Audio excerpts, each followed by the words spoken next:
For the first time, the images from above. What police rescue team pilots saw from helicopters hovering over the Twin Towers in those first minutes. Immediately check the roof. Could people have been saved from the rooftop? What are police around the country learning from these pictures? The horror of September 11th from above.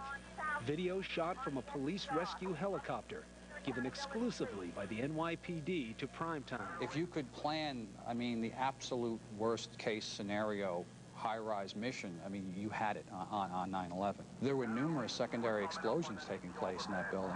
There were continuous explosions. We're looking at probably 15 to 20 stories burning simultaneously at probably well over 1,000 degrees, if not more. Lieutenant Glenn Daly and Officer Timothy Hayes are pilots for the NYPD aviation unit.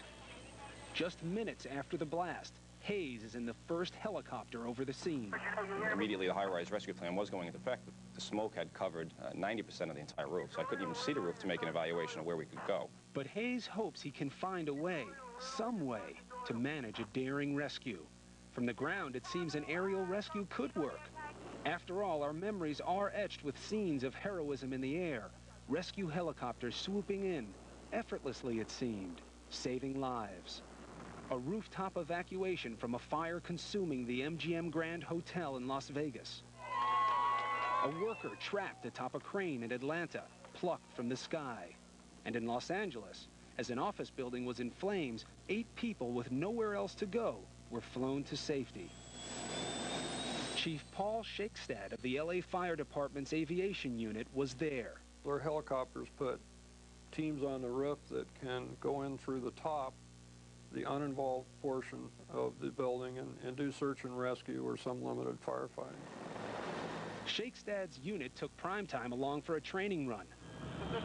They use hoists to lower specially trained firefighters down to rooftops and harnesses to bring victims back up. But Shakestad and other fire experts warn roof rescue isn't the best option. So the priority is still to go down. Vince Dunn, a former deputy chief in the New York Fire Department, told us if you're in a burning high-rise office building, going to the roof is one of the worst things you can do. We want people to get below the fire. Our strategy is to bring people down below the fire. If you're 1 floor below the fire, you're safe. The most dangerous place you can be is above a fire, in a stairway or in a hallway. Heat, smoke, and flame rise. Now, why is it wrong to think, hey, if there's a fire like the World Trade Center and there are all these people trying to get down, I'll just go to the roof. That's the safest place. It's not easy to get up to a roof of a building. Many stairways do not go to the roof, and you may get trapped in that stairway that dead ends. That's why the fire evacuation plans for the World Trade Center never included a rooftop escape. True, after the 1993 basement garage bombing, a small number of people who were unable to negotiate the staircases were rescued from the roof. But on the worst September morning in history, everything was different. There are high-rise fires, and then there are 9/11. A typical high-rise fire creates a lot of heat and creates a lot of smoke. Add to that scenario hundreds of thousands of pounds of jet fuel as an accelerant to the fire. Multiply the heat factor. Something that helicopters don't like is heat. So now you've got the worst of all possible situations playing themselves out.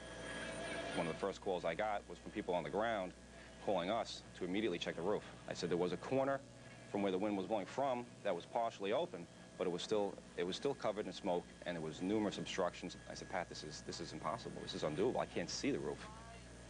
Yet still, one police chopper tries repeatedly to get into position to land or drop someone in, but it can't.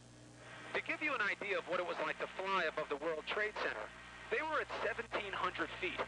Even on normal days, you had swirling wind conditions and thermal wind currents, which made it very difficult to navigate. People may have in their mind's eye a view of this pristine roof, salvation.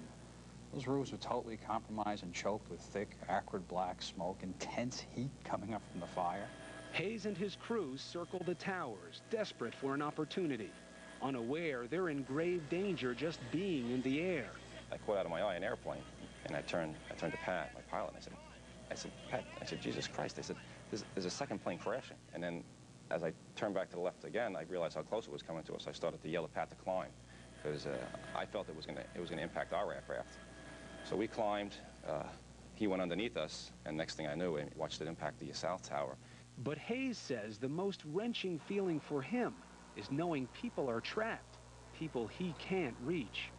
You could look in the windows, you could see people.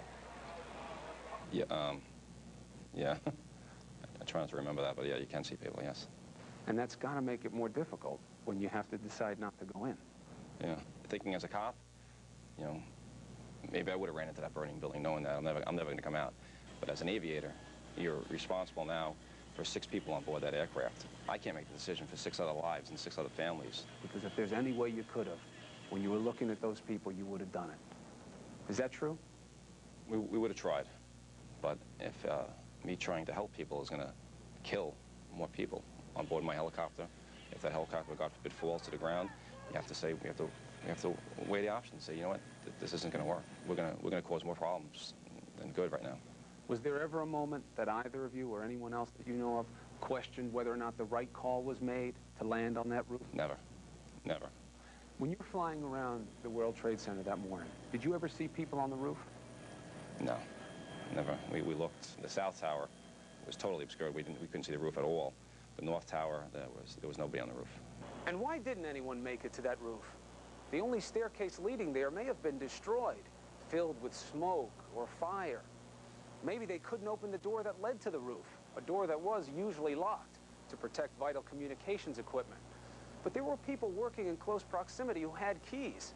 And the Port Authority says there's no evidence that anyone was even close to that door. We may never know for sure, but what we do know is that despite the most effective evacuation effort in anyone's recent memory, 20,000 people were saved. There were those who were trapped, above the fire and out of reach of the helicopters.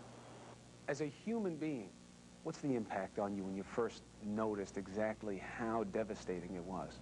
It was, I never felt so helpless and guilty before in my life. And when we get there with these millions of dollars of equipment, and there was absolutely nothing we could do, because it was nothing, we couldn't get to that roof. We couldn't get people out of that building. So it was one of the worst feelings I felt, you know, I've ever felt.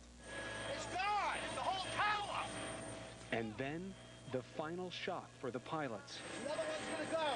So close, and yet, as the towers came down, despite all their training, all their courage, all they could do was watch in stunned disbelief.